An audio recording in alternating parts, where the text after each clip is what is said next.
pets e futuros veterinários desse meu mundão aí, né? Porque aqui é pra ter gente de tudo quanto é lugar. Eu sei que tem gente lá na Austrália que vai vir assistir, eu sei que tem gente em Colômbia, Argentina, Portugal, né? Então, gente, muito bem-vindos à semana Anestesia Sem Mistério. Para quem não me conhece, eu sou o Bruno Lunardelli. Eu sou dono e incentivador da Ciência Anestesia Veterinária. Aqui nessa semana a gente vai desmistificar a anestesia veterinária e também eu trarei algumas verdades para você que vai deixar você mais confiante para quando tiver que entrar com aquele paciente asa 4, asa 5. Então você vai conseguir se concentrar e não ter medo mais do estado clínico do seu paciente, tá? E com informações simples sendo que aplicadas da maneira correta, você vai enxergar a anestesia veterinária de uma maneira completamente diferente e vai ver que vai conseguir aumentar as suas taxas de sucesso. E antes de mais nada, eu gostaria de trazer aqui só alguns depoimentos sobre o que o pessoal fala sobre o meu conteúdo, né?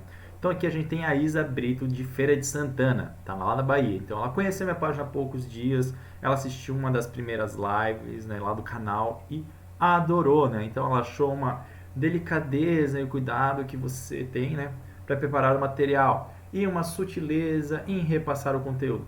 Ela gostou bastante. Então, gente, olha o que está esperando vocês aí, né? Aqui também a gente tem a Cristiane de Belo Horizonte, né? Então, Bruno, seu trabalho é maravilhoso. Sou estudante de graduação de veterinária, né, e escolhi anestesia para a minha vida. Desde então, né, tenho aprendido demais com você, seus stories, seus casos, suas lives. Parabéns pela sua dedicação em divulgar a anestesiologia animal pelo Brasil. Então, gente, olha só, é isso aqui que está aguardando vocês nessa semana maravilhosa. E a primeira aula dessa semana vai ser a seguinte: a MPA começa em casa. Mas antes, né, da gente ir diretamente para o nosso assunto, eu vou contar umas histórias para vocês. Mais uma história aqui de como eu cheguei até aqui, como eu cheguei aqui, como o Bruno se tornou ciência anestesia veterinária, né? Então, na época, né, logo próximo a me formar, eu era que nem quase todo mundo, né? Aquela impressão, entrar no mercado de trabalho e não sabia o que estava por vir. Na metade do meu estágio final, eu recebi a proposta do mestrado. Pá, uma coisa garantida. Eu queria fazer residência, mas veio a proposta do mestrado, uma coisa garantida. Era em Lages, foi cômodo para mim. E eu aceitei na metade do meu estágio final. Então, meus planos para 2013 já estavam garantidos. E aí, só que eu fiz o mestrado com o professor Aurélio Nunes de Moraes, lá da UDESC, né? Então, quem de lá já conhece ele, sabe muito bem, né, a fera, um cara sensacional, me ensinou muita coisa sobre anestesia, né? E aí ele falou, tipo, Bruno, ó, quer fazer um mestrado? Vem aqui comigo, né? A gente faz, só que o mestrado vai ter que ser com anestesia. Eu, na época, queria muito cirurgia e clínica de animais selvagens. Então, o que eu impus?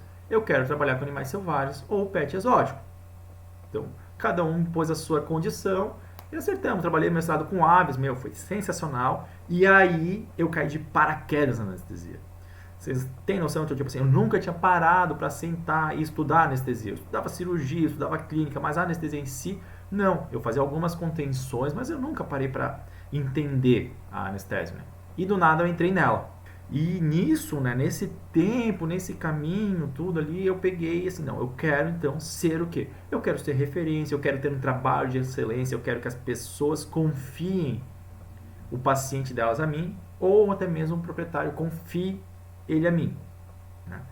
Comecei, anestesiava, 6 meses de treinamento e depois entrei na rotina e comecei a fazer. Tudo que vinha anestesiava, tudo que vinha anestesiava. Só que ainda assim, né, eu me achava bom, né? Mas ainda assim, sem todo aquele embasamento, sem todo aquele conhecimento, assim, nem sem todos os macetes que hoje eu tenho. E aí veio a minha primeira frustração, assim, cara, aquilo lá me abalou bastante. Foi o seguinte, né, a neguinha, né, ela, quem me conhece aí, vê minhas lives, eu sempre tenho algum caso dela, porque ela tá muito tempo comigo, ela é velha, né, mas ela, né, ela foi assim foi um dos marcos assim que me marcaram bastante dentro do mundo da anestesia. Ela não morava comigo na época, né? Eu tinha recém mudado de uma cidade voltado para Lages, né?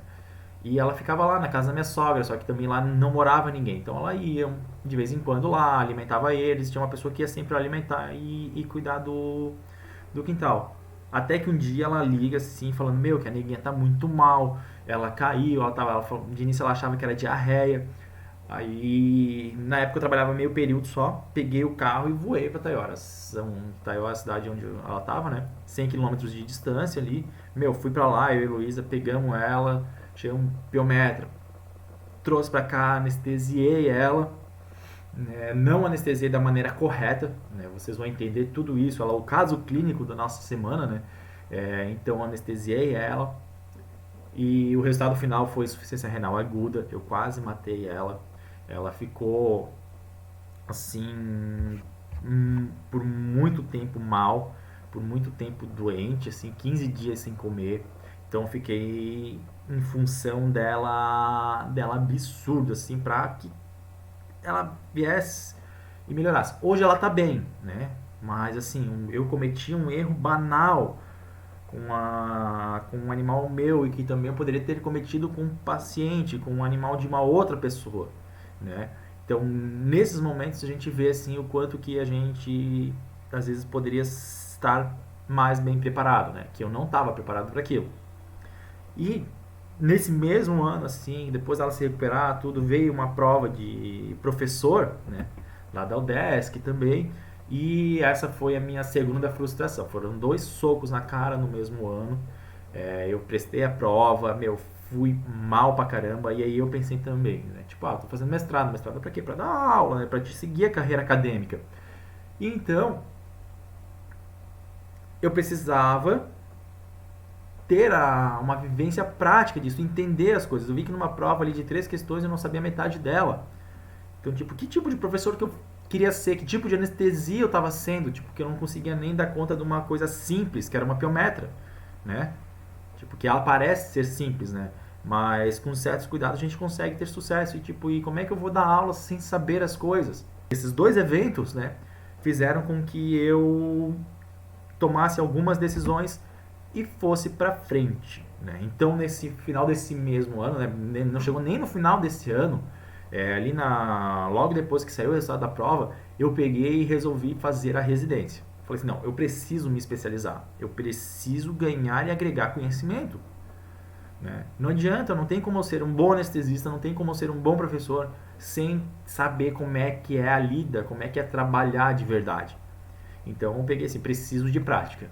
Preciso de prática agregada à teoria. Residência, melhor coisa que eu fiz, né? Então fui para Curitiba, fui para o UFPR, lá eu tive assim, oportunidade de estar no meio dos melhores, né? Então Vilani, Juan, o Paulo Klauma, só ali de Curitiba, sem contar que a gente organizou um congresso de anestesia veterinária. Então, sabe, a professora Denise Fantoni, eu consegui interagir com ela, né? Sem contar as pessoas fora da anestesia, a professora Roberta, que foi minha tutora, né? Que ela que me comandou lá dentro, assim, ela me abriu muitas portas.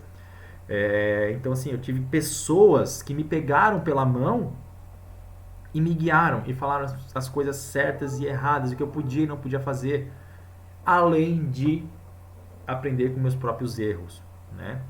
Nesses meios termos aí, nessas idas e vindas, eu cometi assim, muitos erros, e que quase culminaram com perda de pacientes, né? Um deles foi a minha própria cachorra. Eu cometi vários erros com ela, que hoje eu vejo. A residência, né, me mostrou que eu não sabia nada sobre anestesia, né? E é isso que eu quero passar para vocês, né? Toda essa minha história, essa minha trajetória, o que me motivou. E depois da residência, eu saí dela e fui para onde? Para o campo de batalha. Eu vim para nossa rotina clínica, né? Saber como funciona o mercado de trabalho, entender esse mercado de trabalho, como é que é prestar serviço para os outros e entender as múltiplas realidades, né? Porque dentro da faculdade, ainda mais da onde eu fiz a residência, cara, lá eu tinha tudo. Se eu precisava de um eco, eu tinha eco. Se eu precisava de eletro, eu tinha eletro. Eu precisava, sabe? Então, assim, eu tinha cardiologistas, eu tinha especialistas da imagem. A gente tinha profissionais especializados dentro do mesmo local. Laboratório que fazia tudo pra gente. Proprietário carente, faz de graça, né? Então, a gente conseguia fazer as coisas. Diferente da rotina do mundo real, né? Diferente da nossa rotina de clínica particular. E eu precisava ter mais disso. Eu trabalhei no particular, mas eu trabalhei como clínico veterinário. Nunca tinha trabalhado no particular como anestesista veterinário, botando o meu preço, entendendo o proprietário, vendo as condições de trabalho, né? Então, hoje, depois de todos esses anos, assim, eu tenho uma experiência, uma ideia de campo de batalha e de mundo real muito grande. E também, através disso, eu consegui meus resultados maravilhosos, né? Com baixar minha casuística de perda, aumentar meu sucesso, ganhar novos clientes, ter confiança de locais onde as pessoas falavam: Bruno, lá tu não vai conseguir ir.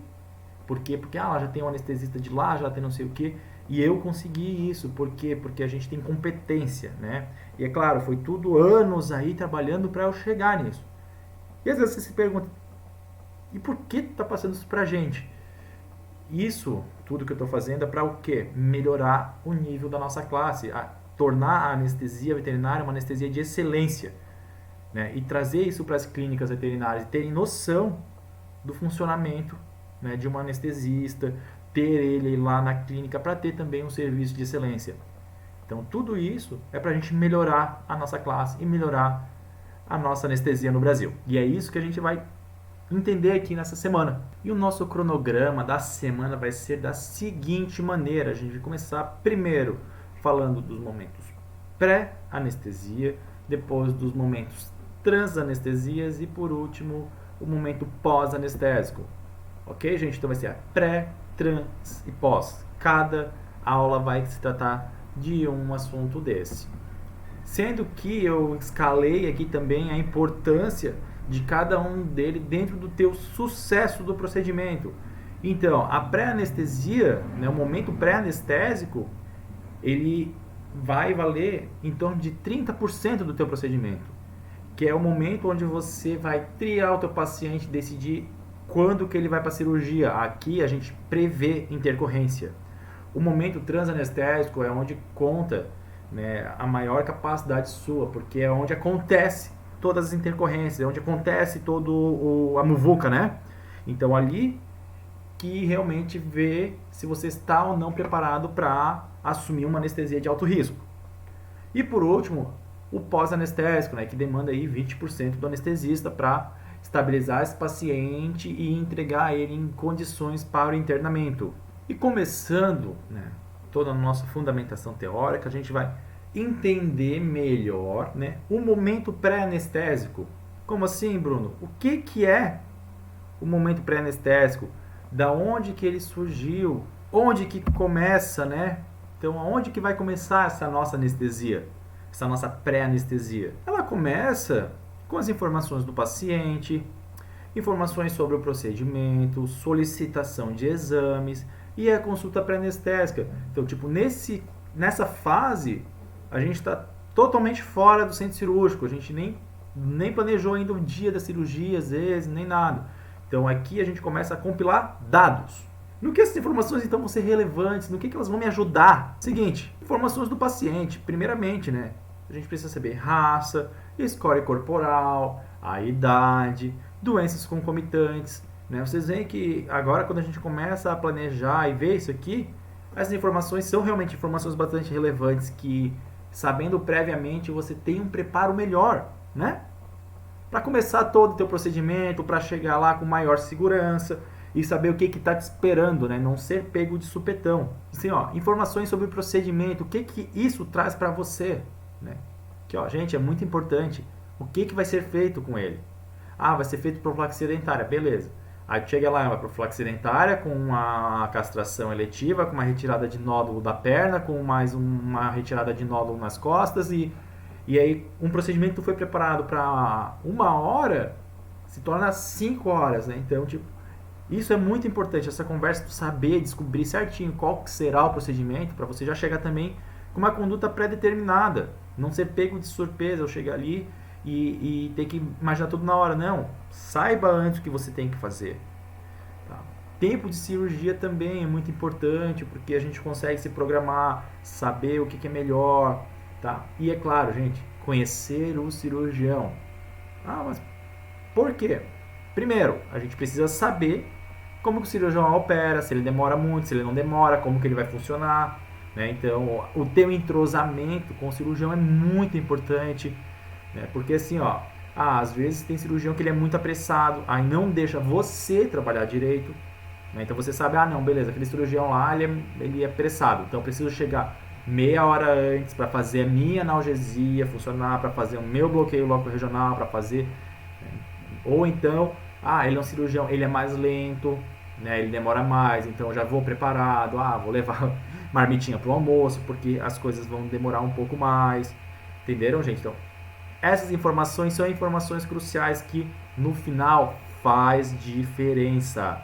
A solicitação de exames, gente, isso aqui é bastante importante, porque a gente tenta avaliar o paciente como um todo, né? A gente não chega lá e faz só um examezinho físico nele, não, a gente precisa ter noções laboratoriais dele, saber como é que está todo o organismo, então para ver se ele está fisiologicamente estável para a cirurgia, né?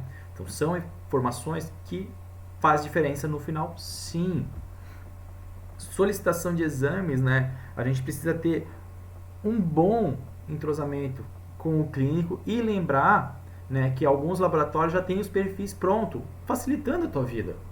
Chega lá assim, pré-anestésico 1, pré-anestésico 2, pré-anestésico 3, avaliação renal, avaliação hepática.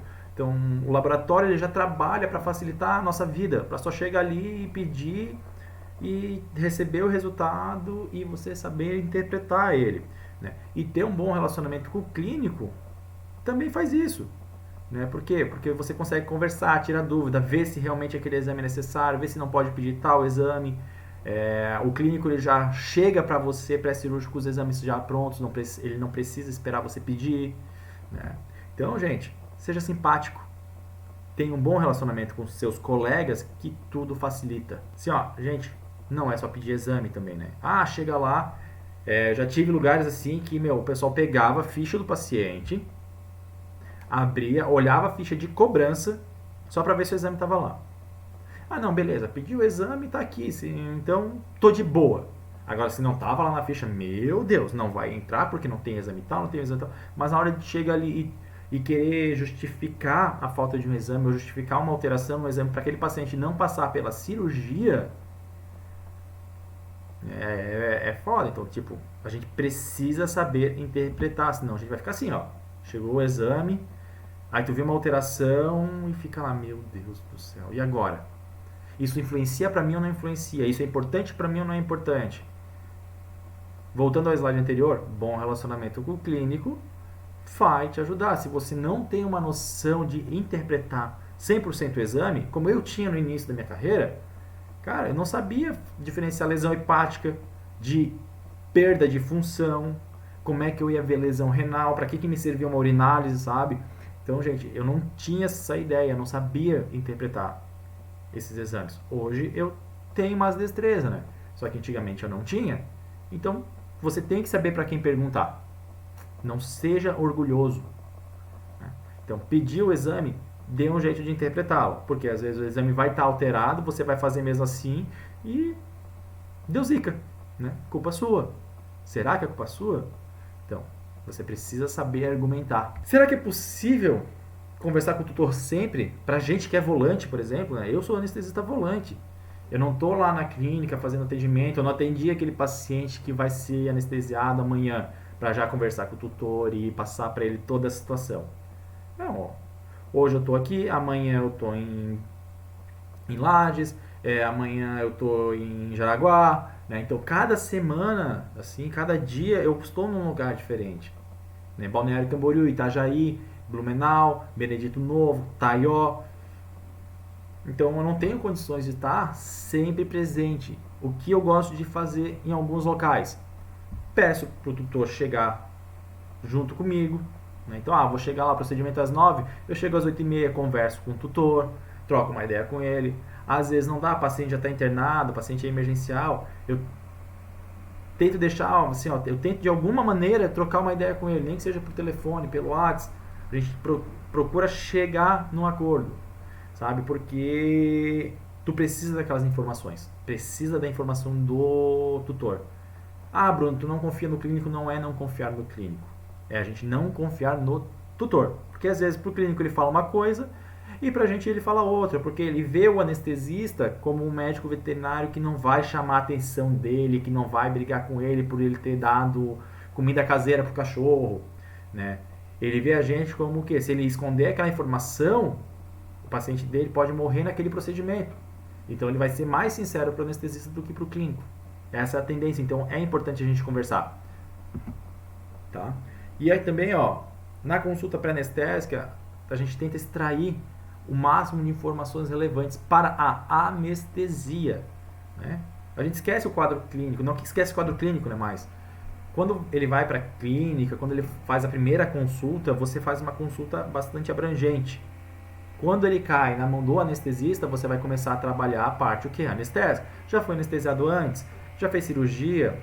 Ele tem desmaio? Tem alguma, já passou por alguma intercorrência? Teve que ficar internado? Doença? Né? E a gente repete também as perguntas que os clínicos mesmos fazem para ver se obtemos respostas diferentes. Para não acontecer esse tipo de coisa, né? Você não anda esquecendo um pouquinho as coisas?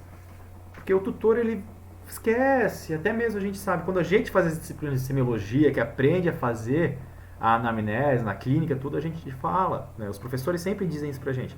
Faça a pergunta de maneiras diferentes. Então, pessoas diferentes também fazendo a mesma pergunta é importante. Realizar exame físico, né? Às vezes, passa alguma coisa desapercebido na consulta, tudo que a gente vê na consulta pré-anestésica. Um exemplo, né? Isso aqui não foi que foi deixado passar, mas quando foi feita a consulta com o especialista, foi visto uma coisa, quando chegou na consulta pré-anestésica, era outra. O cachorro tinha um problema no olho. Ele sempre tinha um problema no olho, tinha problema no olho, tinha problema no olho. Chegou na consulta pré-anestésica para mim, ele ia passar pelo procedimento oftálmico, né? Aí supurou naquela semana uma fístula infraorbitária.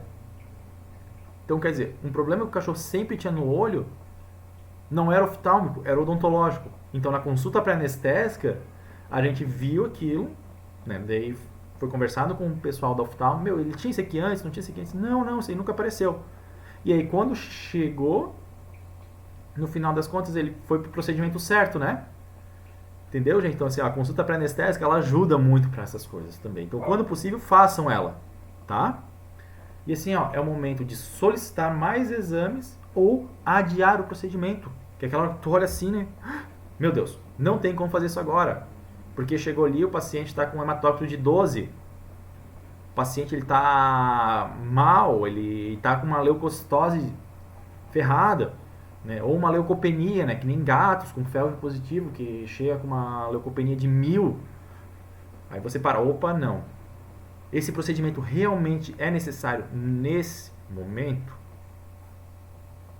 Não. Então, vamos adiar ele para a semana que vem, vamos estabilizar melhor esse paciente para a gente ganhar tempo e aumentar as nossas chances.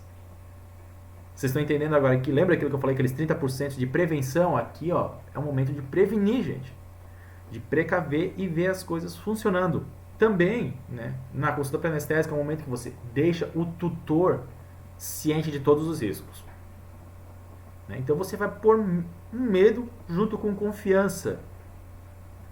Como assim, Bruno? Você vai chegar para ele e ser sincero. Ó, assim, existe risco em todo procedimento anestésico, independente do que seja. Desde uma sedação para raio-x até para uma cirurgia cardíaca.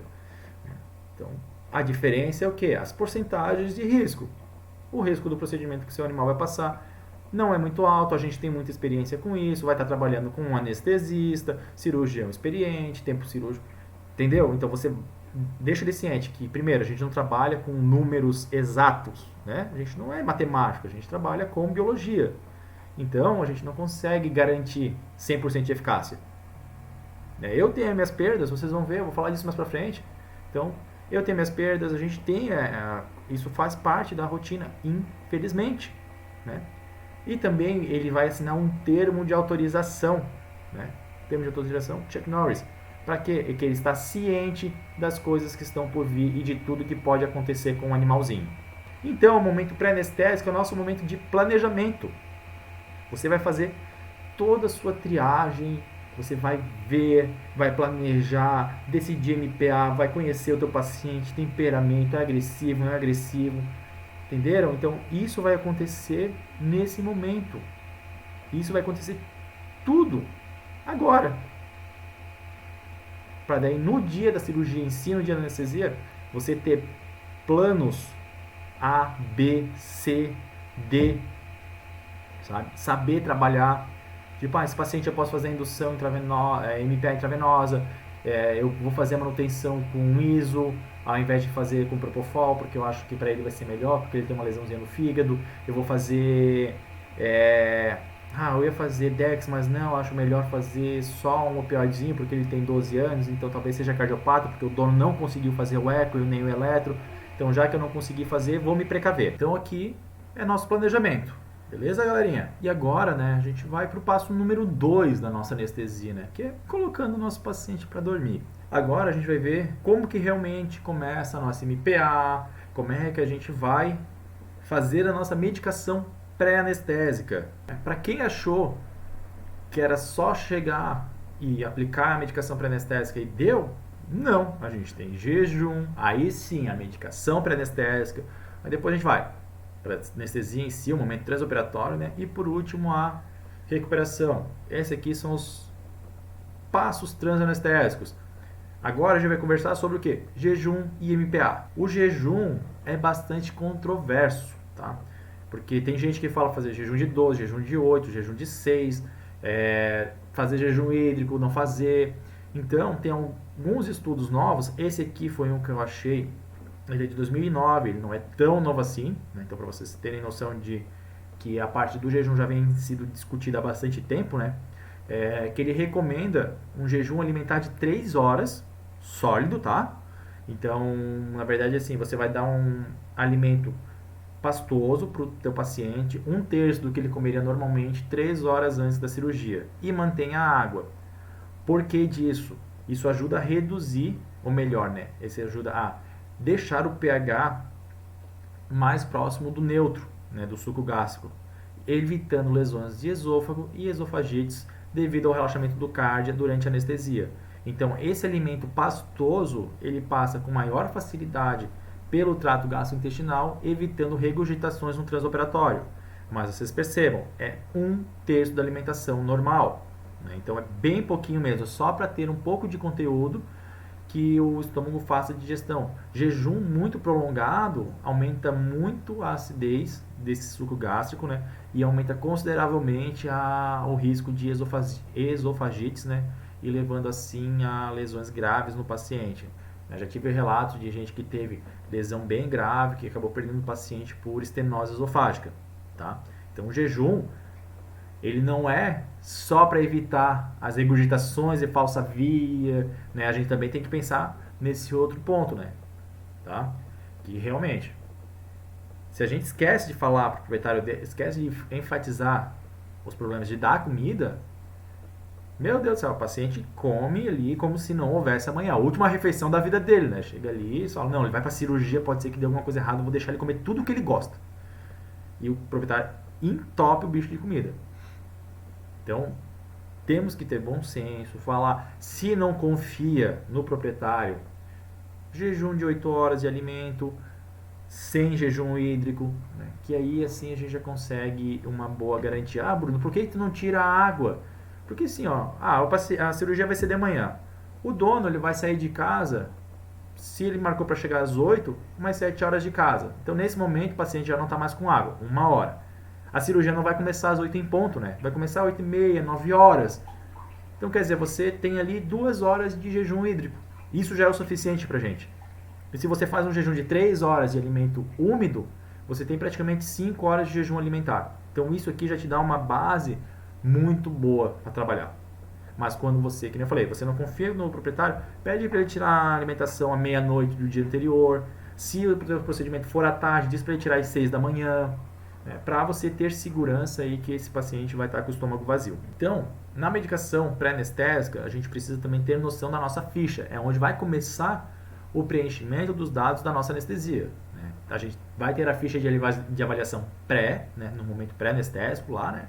Agora que na pré-anestesia dentro da clínica, né, dentro do momento transanestésico, a gente precisa ter a ficha anestésica onde a gente vai colocar MPA, bloqueio, aqui vai estar o teu planejamento, né? Então você já vai estar tudo ali calculado, indução, manutenção, analgesia transoperatória, vai ser feito o quê? Bloqueio local, epidural, vou entubar, traqueotubo, eu acho que esse paciente vai traqueotubo 5, então você vai pegar um 4,5, um 5, 5,5, para você ter margem de segurança, já planeja o catéter, revisa os exames, né? Então você tem todo esse momento para trabalhar. E quando que eu faço? Quando que eu dou a minha medicação pré-anestésica? Você pode já dar em casa, né? Então, por exemplo, né, em caso de animais muito ansiosos, a gabapentina é uma ótima opção de sedativo.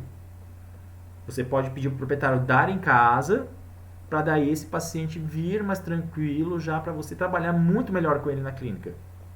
Então você já tem um adjuvante em casa de analgesia e de sedação. A analgesia não é tão potente, mas ajuda um pouquinho, tá? Então, só porque dei GABA não vou fazer minha epidural. Não, não é isso, gente. Tá? A GABA nesse momento ela funciona para sedação. Beleza? E saber respeitar o tempo de cada medicamento. Não adianta a gente aplicar a cepromazina no paciente e em 5 minutos estar mexendo com ele. Cepromazina de 15 a meia hora. Né? Opioide também, Dazolam, mesma coisa. Então, a dexmedetomidina, a mesma coisa, sabe? A gente está habituado, né? Eu várias vezes cheguei ali, né? Aplicava a medicação pré-anestésica, virava as costas, quando voltava, tava lá um monte de gente com o paciente em cima da mesa, fazendo tricotomia. Para que MPA então? Se MPA é para reduzir o estresse do paciente, tem que esperar fazer o efeito. Por isso que eu falei antes, é muito importante saber respeitar os tempos. Então, conhecer o cirurgião para saber, com ele eu consigo trabalhar de boa, então chego ali, aplica meu MPA, preciso esperar meia hora, vou esperar meia hora, preciso esperar 40 minutos, vou esperar 15, não, tenho que ser rápido. Então, se você precisa ser rápido, ou você se programa para chegar mais cedo, ou você aborda de outras estratégias que são mais ágeis. Né? Você precisa ter esse conhecimento. Né? Tipo, a medicação pré-anestésica intravenosa é muito mais rápida que a intramuscular. Então você vai ter que chegar, canular o paciente, já pôr na mesa e fazer tudo isso. Né? Então são estratégias de aplicação de MPA variadas. As vias de administração, eu gosto de bater nessa tecla, por mais que todo mundo já sabe, nós temos, né, a intramuscular, a oral, a intravenosa. Né? Por exemplo, chegou aquele paciente indócil que ninguém consegue chegar perto, puxa uma seringa com ketamina, com Dex, até mesmo nesse caso a xilazina ajuda na sedação e espirra na boca do bicho. Essas medicações pela via oral vai causar sedação também. Então você tem uma estratégia. Faz um início de medicação oral, espera a latência, espera agir, aplica intramuscular. Ou se o animal ceda o suficiente, aplica intravenosa. Posso fazer intraóssea, Bruno? Dá para fazer intraóssea também. Tá? Já fiz, já trabalhei pela via intraóssea para até manutenção de anestesia e indução. Então é uma via que dá para ser feita também. Tá? Aqui, gente, eu gosto de botar também essa figura para ilustrar os pontos de aplicação pela via intramuscular e o tempo de absorção. Então, no quadríceps femoral, ele acaba tendo um tempo de absorção muito mais rápida, né? Então a latência dela é mais curta do que, por exemplo, na lombar ou aqui na escápula, aqui na região de antebraço. Bruno, por que isso? Segundo os estudos, pela irrigação. O quadríceps femoral ele é muito mais irrigado do que esses outros músculos. Né? Isso não quer dizer que você não possa aplicar. Né? A gente tem animal que a gente aplica onde dá. Né?